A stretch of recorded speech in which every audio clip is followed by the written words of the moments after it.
Good morning student, कैसे हैं आप सब लोग। आशा करता हूं कि आप सब लोग अच्छे ही होंगे और आप लोगों से माफी चाहता हूं कि मैं बड़े दिनों बाद आपसे वीडियो डाल रहा हूं।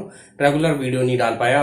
आज से मैं आप सब लोगों के लिए रेगुलर वीडियो डालूंगा, ठीक है। तो अब हमारी आपका चल रहा था एंशियंट हिस्ट्री चल रही थी। मैं आज से एंशियंट हिस्ट्री के साथ साथ आपकी मॉडर्न हिस्ट्री भी शुरू करने जा रहा हूं, जिसके भी आपको रेगुलर हफ्ते में 1-2 वीडियो मिलते रहेंगे।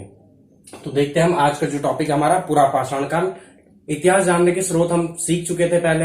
आज जो हम जो शुरू करने जा रहे हैं आपका नया टॉपिक, वो आपका पाषाण काल, या जो समय होता है, कैसे कैसे समय आपके आगे चलते चलते चलते गया, फिर यही समय आपका आगे आगे बढ़ेगा और वहां से हम सिंधु घाटी सभ्यता के बारे में जानकारी प्राप्त करेंगे, ठीक है। तो देखते हैं आज का जो हमारा टॉपिक है पूरा पाषाण काल, ठीक है। पाषाण काल, ठीक है। पूरा पाषाण काल मतलब पाषाण काल से भी पहले का समय। तो पाषाण काल से भी पहले का समय है वो क्या कहलाता है आपका पूरा पाषाण काल।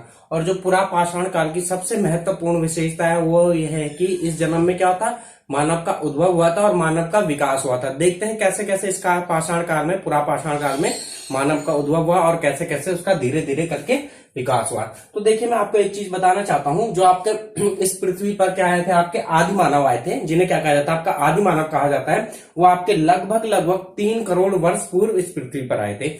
आदि मानव का जन्म इस पृथ्वी पर लगभग 3 करोड़ वर्ष पूर्व हुआ था, ठीक है। मैंने आपको क्या बात बताई कि आदि मानव का जन्म इस पृथ्वी पर कब हुआ था, 3 करोड़ वर्ष पूर्व हुआ था आदि मानव का जन्म इस पृथ्वी पर। उसके बाद आता, जब जन्म हो गया तो बहुत समय तक आदि मानव ऐसे ही भटकते रहा उसी रूप में, ठीक है। और उसके बाद उसमें क्या हुआ, धीरे धीरे करके उसने अपने बाकी चीजों का विकास हुआ, उसमें धीरे धीरे करके विकास हुआ और वो एक नए विकास के क्रम पर पहुंच गए। तो देखते हैं हम क्या क्या हुआ, ठीक है।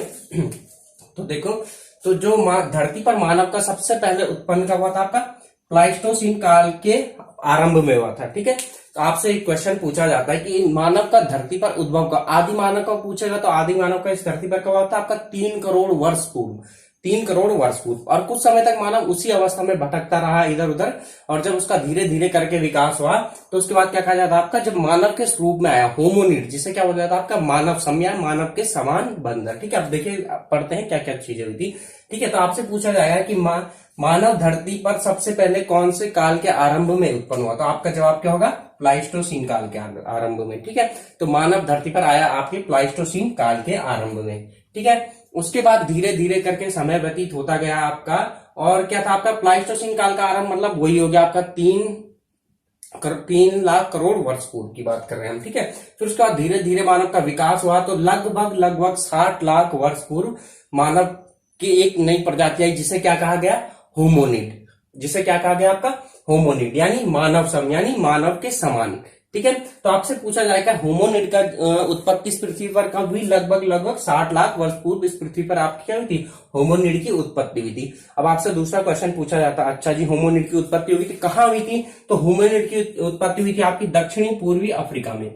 होमोनिड की उत्पत्ति कहाँ हुई थी, आपकी दक्षिणी पूर्वी अफ्रीका में आपके होमोनिड की उत्पत्ति हुई थी। अब उसके बाद फिर रही कुछ समय तक मानव क्या उसी रूप में रहा, फिर धीरे धीरे धीरे करके क्या हुआ, उसका विकास हुआ, और जब विकास की अगली अवस्था आई तो तब मानव क्या बना, आपका ऑस्ट्रेलोपेथिकस, ठीक है। जो अगला मानव की विकास की उत्पत्ति की चरण आता है उसे क्या कहा जाता है, ऑस्ट्रेलोपेथिकस, जिसका अर्थ क्या होता है, जिसका सामान्य अर्थ होता है दक्षिणी वानर, ठीक है। अब इसे दक्षिणी वानर क्यों कहा गया, क्योंकि मानव के, जैसे कि मैं आपको पहले ही बता चुका हूं, जो आपकी क्या है मानव सम उत्पत्ति या होमोनिड की उत्पत्ति कहां हुई थी, आपकी दक्षिण पूर्व एशिया, दक्षिण पूर्व अफ्रीका में हुई थी। या आपका अफ्रीका महाद्वीप है जैसे, तो इसके इस भाग में दक्षिण पूर्व अफ्रीका में क्या हुई थी आपकी होमोनिड की उत्पत्ति हुई थी। उसके बाद जो ऑस्ट्रेलोपिथेकस है, ठीक है, जिसका सामान्य नाम क्या होता है, भाषिक नाम उसका होता है दक्षिणी वानर, ठीक है, दक्षिणी वानर। अब इसे दक्षिणी वानर क्यों कहा जाता है, क्योंकि इसकी उत्पत्ति कहीं दक्षिणी अफ्रीका महाद्वीप के दक्षिणी भाग में हुई थी, इसीलिए इसे क्या कहा जाता है, आपका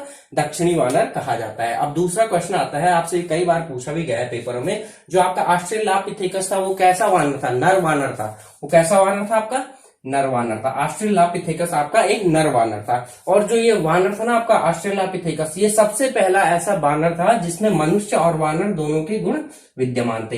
ये कैसा आपका सबसे पहला ऐसा वानर था जिसमें मनुष्य और वानर दोनों के गुण विद्यमान थे। अगर आपसे क्वेश्चन पूछा जाता वह कौन सा मानव था जिसमें, वह कौन सा वानर था जिसमें मनुष्य और मानव दोनों के ही गुण विद्यमान थे, वो कौन सा था, आपका ऑस्ट्रेलोपिथेकस। अब इसके देखो कुछ विशेषताएं हैं आपकी ऑस्ट्रेलोपिथेकस की, ठीक है।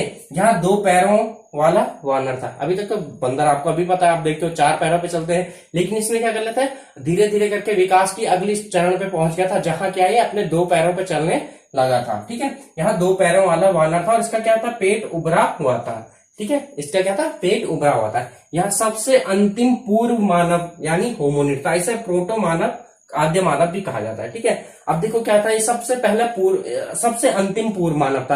मतलब इसके बाद उसमें मानव इन वानरों में कुछ और विकास हुआ और विकास की दूसरी अवस्था में पहुंच गए, ठीक है।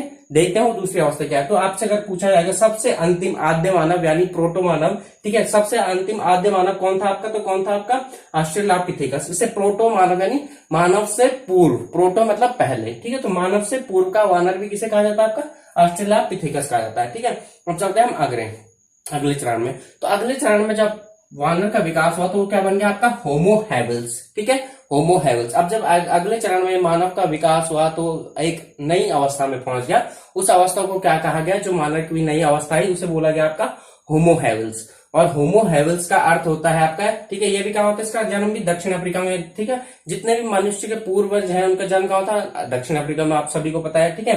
तो अब अगली विकास की अवस्था है आपकी होमो हैबिल्स। अब होमो हैबिल्स का अर्थ क्या होता है, होमो हैबिल्स का अर्थ होता है हाथ वाला मानव या कारीगर मानव। अब इसे हाथ वाला मानव या कारीगर मानव क्या क्यों कहा जाता है, क्योंकि इसी वानर ने सबसे पहले आपका क्या किया था, क्योंकि इसी वानर ने सबसे पहले पत्थरों के छोटे छोटे टुकड़े किए और उन पत्थरों के टुकड़ों को औजारों के रूप में इस्तेमाल करना शुरू किया, ठीक है। तो क्या कहा, इसे क्या कहा जाता था आपका, होमो हैबिल्स यानी हाथ वाला मानव या कारीगर मानव। ऐसा क्यों कहा जाता था, क्योंकि इसने सबसे पहले क्या किया, आपके पत्थरों के छोटे छोटे टुकड़े किए और उन्हें क्या करने लगा था, ये उन्हें औजार के रूप में इस्तेमाल करने लग गया था। इसीलिए से क्या कहा जाता था आपका होमो हैबिल्स यानी हाथ वाला कारीगर मानव, ठीक है। और इसका मस्तिष्क होता था वो हल्का हो गया। पहले के जो आपका क्या कहते हैं, पहले के वानर थे उनका मस्तिष्क भारी होता था, ठीक है। तो सबसे पहले विशेषता देखी गई कि आपके जो होमो हैबिल्स होते थे उनका मस्तिष्क अपने पूर्ववर्ती वानरों की अपेक्षा काफी हल्का था। फिर आप चले, फिर इन वानरों का पुनः विकास हुआ, फिर ये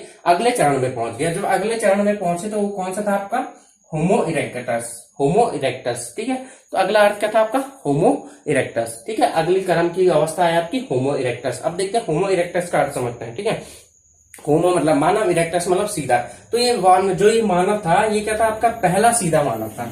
होमो इरेक्टस क्या था आपका, पहला सीधा मानव था। अर्थात ये इसकी मेरुदंड क्या था आपका, सीधा था। ये सीधा आपके और हमारे जैसे सीधे खड़े रह सकता था, जैसे हम रह सकते हैं। तो यहाँ पे क्या था, पहला क्या था आपका, सीधा मानव था। और इसके लिए क्या क्या किया आपने, हस्त कुठार यानी हैंड एक्स पढ़ेंगे आपने, ठीक है। होमो हैबिल्स ने तो क्या कहता, पत्थरों को टुकड़े किया और उन्हें औजारों के रूप में इस्तेमाल करना शुरू कर दिया। लेकिन जो आपका था होमो इरेक्टस था, इन्हें क्या किया, पत्थरों को धार दिया और उन्हें और अच्छे उन्नत किस्म के हथियार बनाए, जिसे क्या कहा जाता था आपका, हैंड एक्स या हस्त कुठार कहा जाता था। और आग के आविष्कार का श्रेय भी किसे दिया जाता है, आपके होमो इरेक्टस को ही दिया जाता है, ठीक है। आग के आविष्कार का श्रेय भी आपके होमो इरेक्टस को ही दिया जाता है, ठीक है। आपसे पूछा जाएगा कि आग के आविष्कार कौन से मानव ने किया, तो आप क्या कहोगे, होमो इरेक्टस ने किया था आपके आग का आविष्कार, ठीक है। और ये ऐसा पहला मानव था कि जो लंबी दूरी की यात्राएं करनी भी इसने क्या शुरू कर दी थी। जब मानव क्या बन गया था आपका, होमो इरेक्टस के रूप तक विकसित हो गया था, तो उसने क्या कर दिया, आपकी लंबी दूरी की यात्रा स्टार्ट कर दी। अगर आपसे पूछा जाता है कि ऐसा कौन सा पहला मानव था जिसने की लंबी दूरी की यात्राएं शुरू की, तो वो कौन सा था आपका, होमो इरेक्टस। होमो इरेक्टस आपका पहला ऐसा आदि मानव था या प्रोटो मानव था जिसने क्या किया, आपकी लंबी दूरी की यात्राएं शुरू की। क्यों, क्योंकि क्या हो गया था, सीधा हो गया था, उसके लिए लंबी दूरी की यात्राएं करनी आसान होगी थी। और इसके बाद होमो इरेक्टस के बाद आपका आता है होमो सेपियंस, ठीक है। होमो सेपियंस का विकास आपका 2,30,000 से 3,000 वर्ष पूर्व के तक माना जाता है। और इसका अर्थ क्या होता है आपका, बुद्धिमान मानव, जैसे कि आपको पता ही है, ठीक है। आप सभी लोग क्या है, बुद्धिमान मानव है, ठीक है। तो होमो सेपियंस का जन्म कब हुआ था आपका, उत्पत्ति कब हुई थी आपकी, 2,30,000 से 3,000 वर्ष पूर्व के मध्य। और इसका अर्थ क्या होता है आपका, बुद्धिमान मानव। जो मानव की वर्तमान प्रजाति है उसका नाम क्या है आपका, होमो सेपियंस सेपियंस। क्या है जो मानव की वर्तमान प्रजाति उसका नाम क्या है आपका, होमो सेपियंस सेपियंस। देखते हैं होमो सेपियंस की उत्पत्ति कब हुई थी, ठीक है। तो जो आपका ये होमो सेपियंस है इसकी उत्पत्ति आपकी 1,15,000 वर्ष पूर्व हुई, साउथ अफ्रीका में हुई थी, दक्षिण अफ्रीका में हुई। जैसे मैं आपको बताया जितने भी ये मानव की उत्पत्ति हुई, विकास हुआ, ये सब कहाँ हुई थी, आपकी दक्षिण अफ्रीका महाद्वीप में हुई थी, ठीक है। तो आपसे पूछा जाता है कि होमो सेपियंस सेपियंस की उत्पत्ति कब हुई थी, 1,15,000 वर्ष पूर्व कहाँ हुई थी, आपकी दक्षिण अफ्रीका में हुई थी, ठीक है। और ये जो आपका क्या आता है, ये होमो सैपियंस सेपियंस है, अपने पूर्ववर्ती मानवों की अपेक्षा जो इसका मस्तिष्क क्या था, अपने पूर्ववर्ती मानवों की अपेक्षा ये जितने भी पढ़े हमने, कौन कौन से पढ़े हमने, आपके होमोनिड पढ़ा हमने, ऑस्ट्रेलोपिथेकस पढ़ा, ठीक है। अगला क्या पढ़ा था हमने, होमो हैवल्स पढ़ा था, होमो इरेक्टस पढ़ा था, होमो सैपियंस पढ़ा था, होमो सैपियंस सेपियंस। तो ये जो होमो सैपियंस सेपियंस था, इसका मस्तिष्क अपने पूर्ववर्ती मानव या वानरों की तुलना में क्या था, ललाट चौड़ा था, इसकी हड्डियां पतली थी, ठीक है। इसका मस्तिष्क का दिमाग ये क्या था, मस्तिष्क चौड़ा था, इसका ललाट चौड़ा था, हड्डियां क्या थी इसकी, इसका ललाट क्या था आपका, चौड़ा था, इसकी हड्डियां पतली थी, ठीक है। आधुनिक मानव का मस्तिष्क अपेक्षाकृत बड़े होने की वजह से क्या था, आपका ज्यादा बुद्धिमान था। और जो आपका आधुनिक मानव यानी होमो सैपियंस सेपियंस है, इसका मस्तिष्क क्या था, अपने पूर्ववर्ती मानवों की तुलना में बड़ा था। आप मस्तिष्क बड़ा होने के कारण क्या था, ये आपका बुद्धिमान था, ज्यादा बुद्धिमान था, ठीक है। अभी तक तो देख लिया हमने, पूरे विश्व के बारे में पढ़ लिया कि पूरे विश्व में मनुष्य का उद्भव और क्या उसका विकास का चरण कैसे कैसे चला। थोड़ा हम भारत के बारे में भी देख लेते हैं, भारत में कहाँ कहाँ मानव का विकास के बारे में हमें साक्ष्य मिलते हैं और क्या क्या साक्ष्य मिलते हैं, थोड़ा सी उस पर भी चर्चा कर लेते हैं।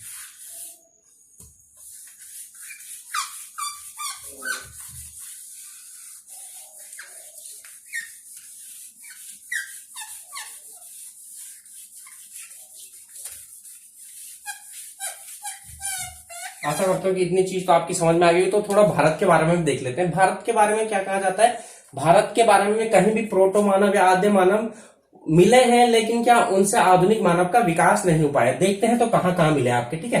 तो सबसे पहले तो आपका मिलता है शिवालिक की पहाड़ियां हैं, शिवालिक पहाड़ियों की श्रेणी में, शिवालिक पहाड़ियों की श्रेणी के दक्षिण में, ठीक है। आप कहाँ मिलते हैं, पाकिस्तानी पंजाब वाले क्षेत्र में, ठीक है। जो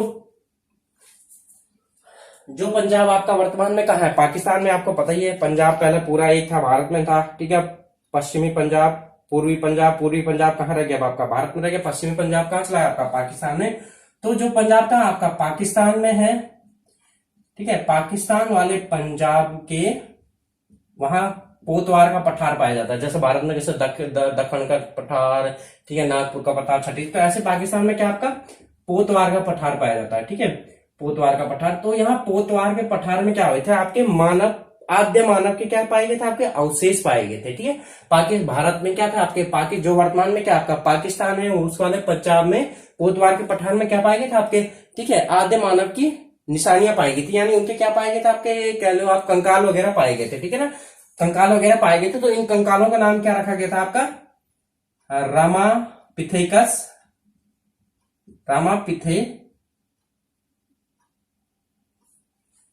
ठीक है। तो इन कंकालों का नाम आपका रखा गया था रामापिथेकस और शिवापिथेकस, ठीक है, रामापिथेकस और शिवापिथेकस।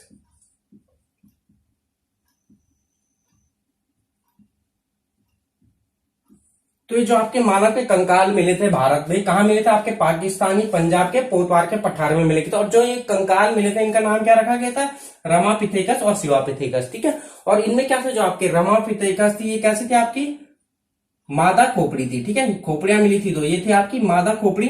और जो आपकी क्या थी, शिवापिथेकस थी, ये क्या थी आपकी, नर खोपड़ी थी, ठीक है, ये क्या थी आपकी, नर खोपड़ी थी। तो क्या हुआ फिर इन कंकालों पर अध्ययन किया गया, तो इन्हें क्या माना गया, आपका आद्य मानव माना गया, प्राचीन मानव माना गया, ठीक है। लेकिन उसके बाद भारत में बहुत समय तक कहीं भी कंकाल नहीं मिले, बहुत भी समय तक खोजे हुई, तो ऐसे कोई भी साक्ष्य नहीं मिले कि हाँ प्राचीन मानव का क्या, और कि मानव का उद्भव भारत में हुआ था, ठीक है। तो क्या कहा जाता है कि जो आपके आद्य मानव भारत में जो उत्पन्न हुए थे, ये रामापिथेकस और शिवापिथेकस, जिनका नाम दिया गया था, उनसे क्या हुआ, आपका आधुनिक मानव का जन्म नहीं हो पाया, ठीक है, आधुनिक मानव का विकास नहीं हो पाया। भारत में जो आपके आद्य मानव मिले थे रामापिथेकस और शिवापिथेकस, इससे आधुनिक मानव का विकास नहीं हो पाया, ठीक है। उसके बाद फिर बाद में और खोज चली बहुत समय बाद, फिर बाद में आपको 1982 में, ठीक है, मध्य प्रदेश में हथनौरा नामक स्थान पर भी क्या मिला था आपका, हथनौरा नामक स्थान पर भी क्या आपके क्या मिले, मानव कंकाल मिले थे, ठीक है। हथनौरा स्थान पर भी आपके क्या मिले थे, मानव कंकाल मिले थे। और उन्हें क्या माना गया कि जो आपके हथनौरा में मानव कंकाल मिले, इन्हें क्या माना गया था, प्रारंभ में क्या कहा कि आपके क्या है, होमो इरेक्टस के कंकाल हैं, होमो इरेक्टस यानी सीधा मानव। ठीक है, तो अर्थात इससे क्या निष्कर्ष निकाल सकते थे आपकी, जो आपके भारत में आद्य मानव मिले वो कहाँ, आपके पाकिस्तान यानी आपके सिंध वाले क्षेत्र से चलकर कहाँ पहुंच गए, आपके मध्य प्रदेश पहुंच गए। मतलब क्या है, आपका थोड़ा बहुत विकास हुआ। लेकिन जब बाद में इसकी और डिटेल में अध्ययन की गई, जो आपके कहाँ मिले थे, हथनोरा नामक स्थान पर मिले थे। ठीक है, जो कंकाल मिले थे, जिन्हें प्रारंभ में क्या माना गया, होमो इरेक्टस माना गया। लेकिन जब उनका अध्ययन किया गया और डिटेल में उनका अध्ययन किया गया, तो बाद में पता लगा कि वो होमो इरेक्टस नहीं बल्कि क्या थे, आपके आद्य होमो सैपियंस थे। ठीक है, आद्य होमो सैपियंस माना गया उन्हें। ठीक है, यानी मानव की एक और आगे की कड़ी। लेकिन फिर भी क्या माना गया, होमो सैपियंस से भी पीछे होमो इरेक्टस माना गया, और ठीक है माना गया।